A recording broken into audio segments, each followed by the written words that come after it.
आप सभी लोगों का स्वागत है। और हम लोग सुंदर सी एक सोहर गीत सुनाएंगे, वो सजनों के ऊपर ही है, वो सुंदर है। पूरा सुनिएगा तभी आप लोगों को आनंद आएगा और आशीर्वाद दीजिएगा। सुतले रहलिया डरिया खिड़किया से, झाकी खिड़किया से झाकी लहो, ललना सैया मोर जाई रउल वरिया मालिनी संग, बिहस मालिनी संग बिहसल हो, ललना सैया मोर जाई फूल वरिया मालिनी संग, बिहसै मालिनी संग बिहसल हो।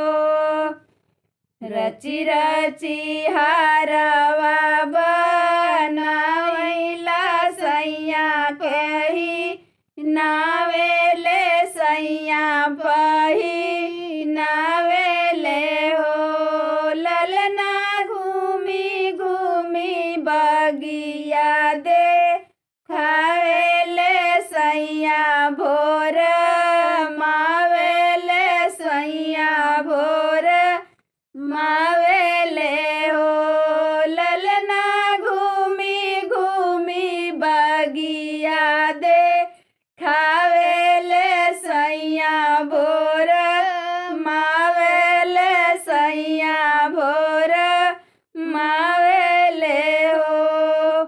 सेवनार पाती खियावेले नार पर लो, भावैया नार पर लो भावेले हो, ललना निर्मल जलवा पी आवेले सैया मन, भावेले सैया मन भावेले हो, ललना निर्मल जलवा पी आवेले सैया मन, भावेले सैया मन भावेले हो। चुनी चुनी से जियाल गावेले सुलभ बिछावेले फूलवा बिछावेले हो, ललना तेहि पर सैया के सुतावेले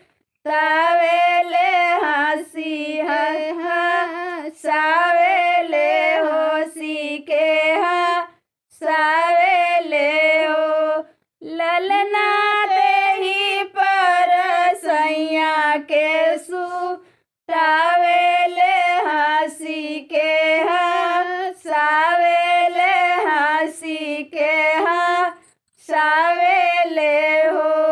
आप लोग बताइएगा कि ये चुटकुला सोहर गीत कैसी है, आप पूरा सुनिएगा।